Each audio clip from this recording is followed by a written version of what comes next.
সুমহান। আল্লাহু আকবার বলেন। আমার আল্লাহ সুপারলেটিভ ডিগ্রি ব্যবহার করেছেন নবী ঈসাকেও আমি চরিত্র দিলাম, মুসাকেও চরিত্র দিলাম, ইউসুফ নবীকেও চরিত্র দিলাম, ইব্রাহিম ও খলিলুল্লাহকেও চরিত্র দিলাম, ও নবী দাউদ নবীকেও আমি চরিত্র দিলাম। তাদেরকে যেই চরিত্রটা দিয়েছি আপনাকে সেটা দেই নাই, তাদের চাইতে আরো দামি চরিত্রটা আমি আল্লাহ আপনাকে দিয়েছি। বলেন দামি না কম দামি? আরো জোরে বলেন দামি না কম দামি? রে পৃথিবীর মুসলমান, আমার আল্লাহ আজিম শব্দটা ব্যবহার করেছেন আরশের ক্ষেত্রে, আজিম শব্দটা ব্যবহার করেছেন কোরআনের ক্ষেত্রে, আজিম শব্দটা ব্যবহার করেছেন আবার নবীর চরিত্রের ক্ষেত্রে। প্রশ্ন করাবেন হুজুর আজিম শব্দ দ্বারা আল্লাহ আমার আল্লাহ কি বুঝাইলেন? আমার আল্লাহ তো কাবির শব্দ ব্যবহার করতে পারতেন, অন্য কোনো শব্দ ব্যবহার করতেন, কেন করলেন না? আজিম শব্দটা যেই জিনিসের সাথে যুক্ত হয়েছে ওই জিনিসটার ওজন, ওই জিনিসটার পরিমাপ, ওই জিনিসটার দৈর্ঘ্য প্রস্থ পৃথিবীর কোনো মানুষ নির্ণয় করতে পারবে? যারা বলেন পারবে? আমি জানতে চাই আজও পর্যন্ত পৃথিবীর কোন বৈজ্ঞানিক আরশ তো দূরের কথা আসমানের দৈর্ঘ্য প্রস্থ নির্ণয় করতে পেরেছে নাকি? যারা বলেন পারেছে? পারে নাই। তার কারণ বিজ্ঞানীদের ক্ষমতা আমার আল্লাহ অতটা দেয়। মাছের চোখের মতো এটাকেও 100 ভাগ করে যতটুকু হয়েছে এর 1 ভাগ আমার আল্লাহ আপনার আমার মধ্যে বন্টন করে দিয়েছেন। সুবহানাল্লাহ কইবেন না? আর জোরে বলেন আল্লাহু আকবার। রে পৃথিবীর মুসলমান, জগতের মধ্যে আমার আল্লাহ ডাক দিয়ে বললেন, ও পৃথিবীর মানুষ, আরশের দৈর্ঘ্য প্রস্থ কতটুকুন পৃথিবীর কেউ কোনো মানুষ কোনোদিন পরিমাপ করতে পারবে না। কোরআনের তাফসীর করে পৃথিবীর কোনো মানুষ কিয়ামত পর্যন্ত তাফসীর করলেও শেষ হবে। যারা বলেন হবে? শেষ করতে পারবে? দেখেন একই আয়াতের তাফসীর মুফাসসিরিনে কেরাম ব্যাখ্যা করেন, এক একজনের তাফসীর মূল ভাব ঠিক রেখে বিভিন্ন জায়গায় শাখা প্রশাখা আছে কি নাই? একজনেরটা শুনলে একরকম, আরেকজনেরটা শুনলে মজা আরো বাড়ে। কথা কয় না? জোরে বলেন ঠিক কি না?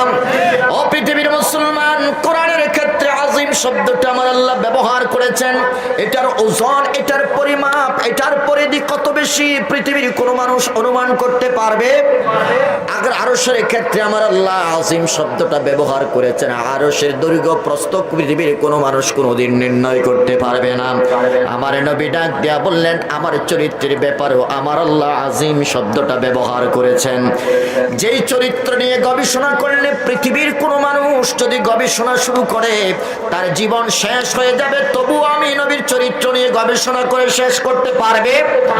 নবীর চরিত্র তো অনেক দূরের কথা, শুধুমাত্র মেরাজ নিয়ে যদি গবেষণা করে মানুষের আয়ু শেষ হয়ে যাবে, হায়াত শেষ হয়ে যাবে, তবুও মেরাজ নিয়ে গবেষণা শেষ হবে না। কথা কোন ঠিক না? মেরাজ একটা বিষয়, আপনি কি অবাক হয়ে যাবেন। আমার নবী যেই সময়ে মেরাজ হয়েছিল সেই সময়ের কাফের মুশরিকরা বলেছিল এই মেরাজ করা সম্ভব নয়। আসমান ভেদ করে 1 আসমান, 2 আসমান, 3 আসমান, 7ম আসমানে ভেদ করে আল্লাহর আরশ আজিম পর্যন্ত যাওয়া, এটা কোনোদিন মানুষের পক্ষে সম্ভব। এখানে আগুনের স্তর আছে, এখানে এমন একটা স্তর আছে যেখানে অক্সিজেন নাই। কথা কয় না? যারা বলেন নাসার বিজ্ঞানীরা আজকে মঙ্গল গ্রহে যায়, পিঠের মধ্যে করে অক্সিজেনের বস্তা তার নিয়ে তারপরে যায়। কথা বলেন ঠিক কিনা?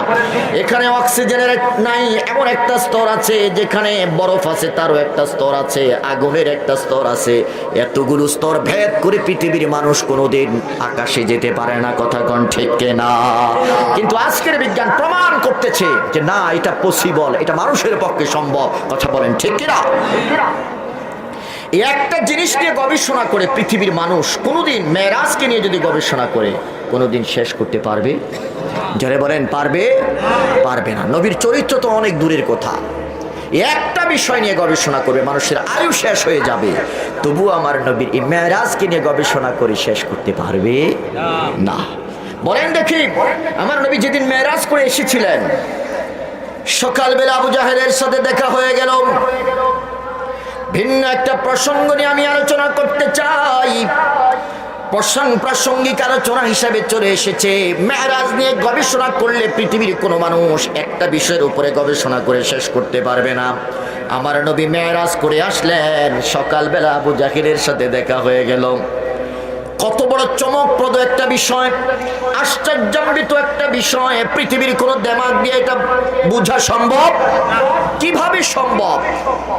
মাত্র 3 ঘন্টায় আমার আল্লাহ সব আরশ আজিম পর্যন্ত, জান্নাত, জাহান্নাম, সিদরাতুল মুনতাহা আমার আল্লাহর সাথে দেখা করে আবার পৃথিবীতে ব্যাক করেছেন। আল্লাহু আকবার বলেন। এটা কোনোদিন সম্ভব হতে পারে? বাইতুল্লাহ থেকে বাইতুল মুকাদ্দাসের রাস্তা হলো 40 দিনের। বলেন কত দিনের? কেউ যদি সওয়ার হয়ে বাইতুল মুকাদ্দাসে যায় 40 দিনের সময়, 40 দিন। আরশ আজিম তো দূরের কথা, বাইতুল মুকাদ্দাস পর্যন্ত গেলে 40 দিন সময় লাগে। এটা তো স্বাভাবিক ব্রেন দিয়ে ধরবে না, স্বাভাবিক ব্রেন দিয়েও এটা ধরে না। কথা কোন ঠিক কিনা? আজকে যদি বিমান আবিষ্কার না হতো, রকেট আবিষ্কার না হতো, তাহলে আজকের যুগের, এই যুগের মানুষ এটাকে অবিশ্বাস করতেন। কথা কোন না? জোরে বলেন ঠিক কিনা? আরে পৃথিবীর মুসলমান রাহমাতুল লিল আলামিন সকালবেলা ঘুম থেকে উঠে ফজরের নামাজ আদায় করলেন। আদায় করে আবু জাহেলের সাথে সাক্ষাৎ হয়ে গেল। সাক্ষাৎ হওয়ার পরে আবু জাহেলকে বলল, চাচা একটা নতুন গরম গরম খবর আছে। কয় খবরটা কি?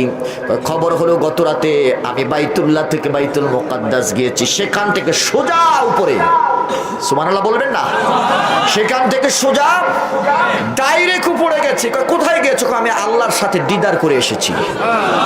শুধু দিদারের মধ্যে ক্ষান্ত নয়, আমি জান্নাত দেখেছি, তোমার জন্য যে জাহান্নামটা বরাদ্দ করেছে তাও দেখে আসছি। কথা বলেন ঠিক কিনা? আচ্ছা,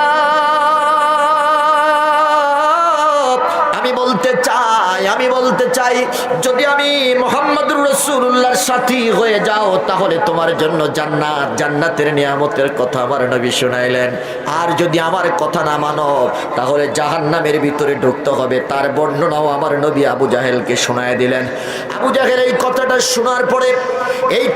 শোনার পরে রাহমাতুল লিল আলামিনকে ডাক দিয়ে বলে, মুহাম্মদ আমি বলতে চাই এতদিন তুমি আধা পাগল ছিলা, এখন দেখি ফুল মেন্টাল হয়ে গেছো। নাউজুবিল্লাহ বলবেন না? আর জোরে বলেন নাউজুবিল্লাহ। এতদিন তুমি আধা পাগল ছিলা, এখন দেখি ফুল পাগল হয়ে গেছো, পুরোটাই তোমার মাথা বিকৃত হয়ে গেছে।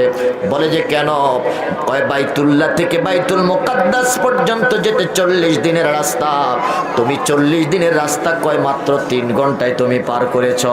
এটা তো আসলে বোকা মানুষ ছাড়া ভালো মানুষের কথা। যারা বলেন ভালো মানুষের কথা হতে পারে? আমার নবীর সম্মুখ বাগ থেকে তিনি চলে গেলেন। আবু বকরকে জিজ্ঞাসা করলেন, ও আবু বকর শুনেছো নাকি? বলে যে কি? কয় আল্লাহর নবী দাবিদার আব্দুল্লাহর বেটা মুহাম্মদ, সে বলতেছে, প্রথম নাম বলে নাই, নাম না বলে বলতেছে, বলো দেখি পৃথিবীর কোন মানুষ যদি বলে 3 ঘন্টার রাতের ছোট্ট একটা অংশে বাইতুল্লাহ থেকে বাইতুল মুকাদ্দাস সে ভ্রমণ করেছে, তুমি বিশ্বাস করবা নাকি? আবু বকর তার হৃদয় নামক রাডার দিয়ে ধরে ফেলেছেন। এমন কথা রাহমাতুল লিল আলামিন ছাড়া আর কেউ বলতে পারে না। আল্লাহু আকবার বলেন। এমন কথা আমার নবী ছাড়া আর কেউ বলতে পারে? নিশ্চয় আমার নবী বলেছেন। এবার সিদ্দিক আকবর